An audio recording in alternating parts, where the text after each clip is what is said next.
Wow! Today Bob Baffert had two horses, finishing first and second in the Arkansas Derby. Wow! On to Louisville. Well, Secret Circle finished second. We'll see which of Baffert's horses wins their Derby. The Kentucky Derby, that is. 3 weeks to go, I think. Okay, let's get on with tonight's review of Victorious. A good idea. They had Tolly's mother standing out, playing a good role, offering her daughters food and not making them any. Anyway, funny throughout them, but she did a very good job. I don't remember the actress's name off the top of my head, but I did some research on her. She's very good. They should push her more. Not bad looking. If they want to attract an older audience, I know the show's primarily for kids, but she's not that bad looking. Yes. So Tolly had to take a detour.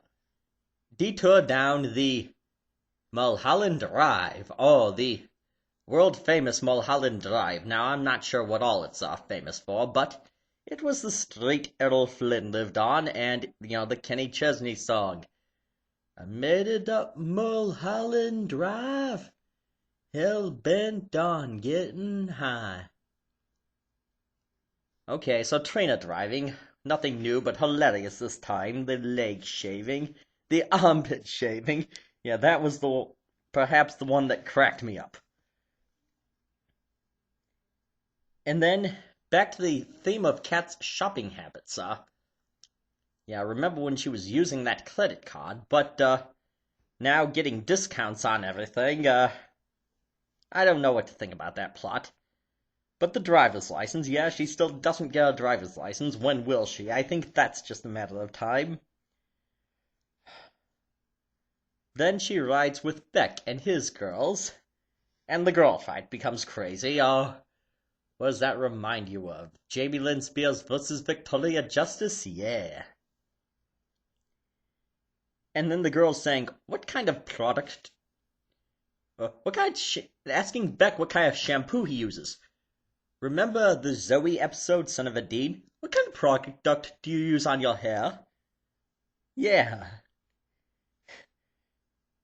The spirit of Zoe lives on. Were they Northridge girls? They said Northridge. Why was he giving them a ride if they were? I don't know. Then getting a ride from Andre and Andre's grandmother. No comment on that, except, holding the oatmeal. You know the Serbian word for oatmeal? Mamula. Then you had Robbie driving her in the car of the future. Now, you know what that car of the future reminded me of? The old-fashioned car of the future that is on display at Chicago's Museum of Science and Industry. I don't know if it's still there or not, but it's got all these features, got a guy driving it. It looks like almost a skeleton of metal wires, and, sitting next to the guy is his dog, and the car's spinning around on a platform, and it's got, way over here, a hot dog cooker and all these other things. I don't know if it's still there, but I've seen it there a long time ago many times. Then the Jade ride, which proved the most interesting. As you watched, you wonder what's going to happen. Obviously, Tori doesn't trust Jade all that much just yet. And then the rap pot. Now, we've heard that rap song before in the episode, when they were rapping in the car in Totally the Zombie.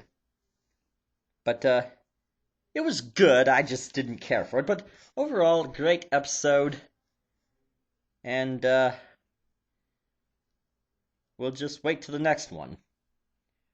Now on to How to Rock. Not much to say about that show.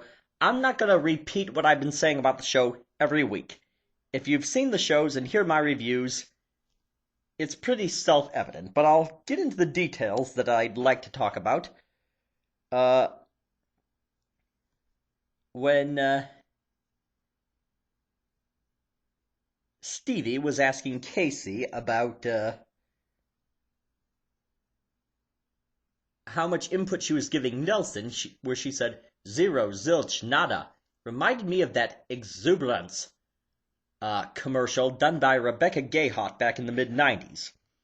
For those of you who don't know who Rebecca Gayhart is, she played Dylan's girlfriend, later wife, on Beverly Hills 90210, and she got shot by her father, who was trying to kill Dylan. Yes, if you followed 90210, I'm sure you have memories of it, that was one of the saddest moments. And yet it was the peak of the show.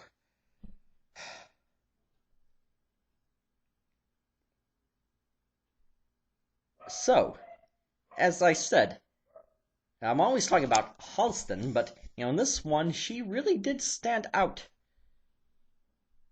all the more this time.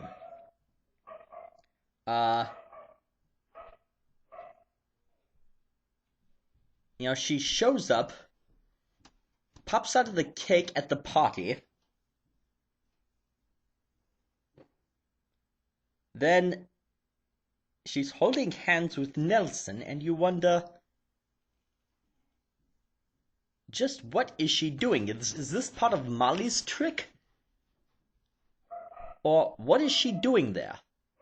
Well, then you discover what Casey's trick on Molly is, and then Molly busts Casey attending the party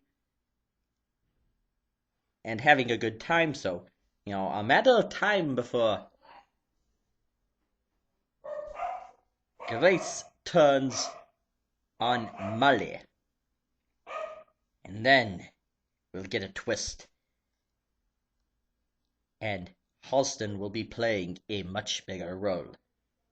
Okay, till next week, this is your Nickelodeon Nutcase.